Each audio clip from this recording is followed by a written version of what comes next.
வணக்கம், welcome to யோகஸ்டி kitchen. நம்ம கிச்சனில் இன்றைக்கி என்ன பார்க்கணும், சென்னா மசாலா எப்படி செய்யணும்னு பார்க்கலாம். அதுக்கு தேவையான பொருள் பார்த்துக்கலாம். சென்னா சுண்டல் வந்து ஊற வச்சு 2 மணி நேரம் ஊற வச்சு 4 விசில் விட்டு எடுத்து வச்சுருக்கேன். அதுக்கு அரைச்சிக்கிறதுக்கு தக்காளி 2 பெரிய சைஸ் தக்காளி, 2 பெரிய சைஸ் வெங்காயம் எடுத்து வச்சுருக்கேன். கொஞ்சம் தாளிக்கிறதுக்கு வந்து பெரிய வெங்காயம் கொஞ்சம் கட் பண்ணி ஒரு பச்சை மிளகாய், கருவேப்பிலை தாளிக்க எடுத்து வச்சுருக்குறோம். பட்டை, கிராம்பு, லவங்கம், சோம்பு இதெல்லாம் எடுத்து வச்சுருக்கோம் தாளிக்கிறதுக்கு. அதோட ஒரு டீஸ்பூன் வந்து வரமிளகாய் பொடி, 1 டீஸ்பூன் வந்து தனியா பொடி, 1 டீஸ்பூன் வந்து கரம் மசாலா பொடி, 1/4 டீஸ்பூன் மஞ்சள் பொடி, இஞ்சி பூண்டு விழுது எடுத்து வச்சுக்கலாம். இது லாஸ்ட்டாக சேர்க்கறதுக்கு கஸ்தூரி மேத்தியும் சோம்பு தூளும் சேர்த்துக்கலாம். இப்போ இதை வந்து அரைச்சிட்டு வந்துப்போம். தக்காளி வெங்காயத்தையும் அரைச்சிக்கலாம். இது நல்லா விழுது மாதிரி நல்லா அரைச்சிக்கலாம்.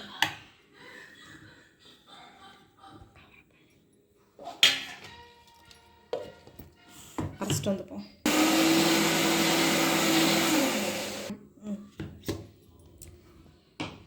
இந்த மாதிரி விழுதா நல்லா அரைச்சிக்கலாம். தக்காளி வெங்காயத்தையும் ஒரு கடாயை வச்சு 2 டேபிள் ஸ்பூன் வந்து எண்ணெய் சேர்த்துருக்கேன். எண்ணெய் சூடேறிடுச்சு. இப்போ வந்து இந்த ஸ்பைசஸ் மசாலா போட்டுப்போம். பட்டை, கிராம்பு, லவங்கம் இதெல்லாம் சேர்த்துக்கலாம். இது பொரிஞ்சதுக்கப்புறம்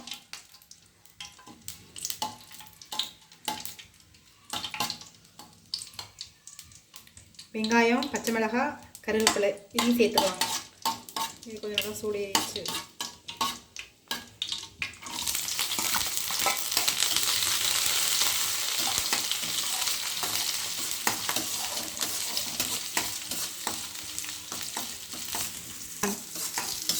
வெங்காயம் இந்த அளவுக்கு வதங்கினதுக்கப்புறம் இஞ்சி பூண்டு பேஸ்ட் சேர்த்துப்போம்.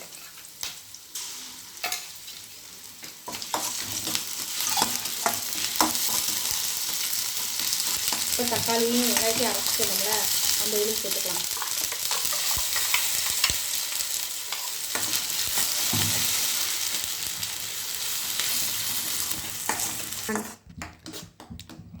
இப்போ வந்து இந்த தனியா பொடி, மிளகாய் பொடி, மஞ்சள் பொடி, கரம் மசாலா இதை எடுத்து சேர்த்துப்போம். இதில் நல்ல வெங்காயம் பச்சை வாசனை போகிற அளவுக்கு நல்லா வதக்கணும்.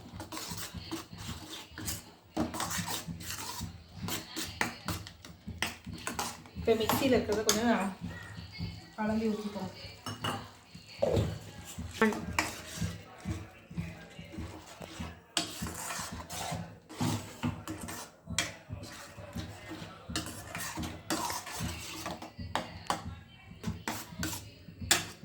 இப்போ வந்து ஒரு 10 நிமிஷம் மூடி வச்சுருப்போம். நல்லா வெங்காயமும் தக்காளியும் பச்சை வாசனை போகிற அளவுக்கு மூடி வச்சுருப்போம். கொஞ்ச நேரம் நல்லா கொதிக்கட்டும். அது கொதிச்சுட்டு இருக்குது. அதுக்குள்ளே நம்ம இதை சுண்டலை வந்து கொஞ்சம் மசிச்சுக்கலாம்.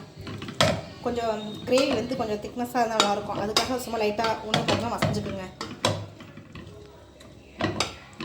குக்கர்லேயே வச்சு மசிச்சுக்கலாம்.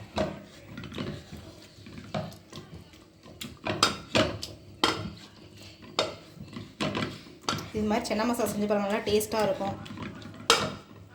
சீக்கிரம் குயிக்காகவும் செஞ்சிடலாம். டெய்லியும் குருமா, சப்பாத்தி, உருளைக்கிழங்கு செய்யாட்டியும் இந்த மாதிரி வச்சு பாருங்கள்.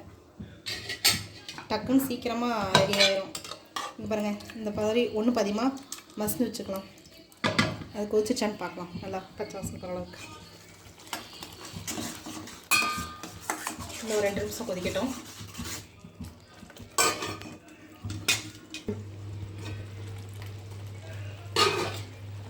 இங்கே பாருங்கள், நல்லா தண்ணி சுண்டிருச்சு.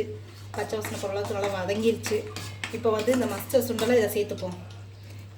இதை சேர்த்துட்டு உப்பு கலந்துட்டு உப்பு கரெக்டாக இருக்கான்னு செக் பண்ணிட்டு மறுபடியும் உப்பு போடுங்க. ஏன்னா சுண்டலில் உப்பு போட்டு வேக வச்சுருக்கோம்.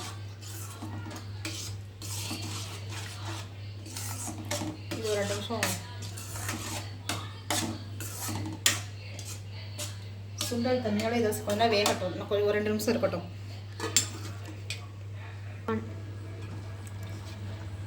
நல்லா சுண்டல் பாருங்கள் கொதிச்சு நல்லா வெந்துருச்சு. இந்த ஸ்டேஜில் வந்து உப்பு சேர்த்துக்கலாம். உப்பு பத்தலை. சுண்டல் தண்ணியெல்லாம் ஊற்றிருந்தோம். உப்பு கரெக்டாக இருக்கும் போது உப்பு பத்தலை. சும்மா 1 டீஸ்பூன் உப்பு சேர்த்துப்போம்.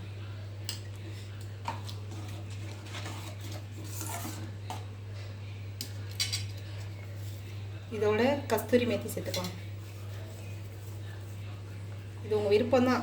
கஸ்தூரி மேத்தி இருந்தால் சேர்த்துக்கங்க, இல்லாட்டி வேணாம். சோம்பு தூளையும் சேர்த்தாச்சு. நல்லா கலந்து விட்டுக்கலாம்.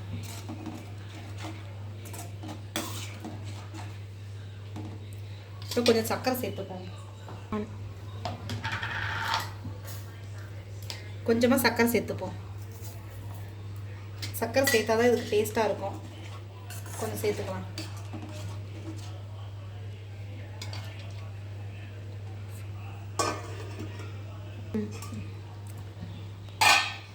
அவ்வளோதான், நம்ம சின்ன மசாலா ரெடி ஆயிடுச்சு. இப்போ அதுக்கு கொஞ்சம் கொத்தமல்லி சேர்த்துப்போம். புதினா கொஞ்சம் சேர்த்துக்கலாம்.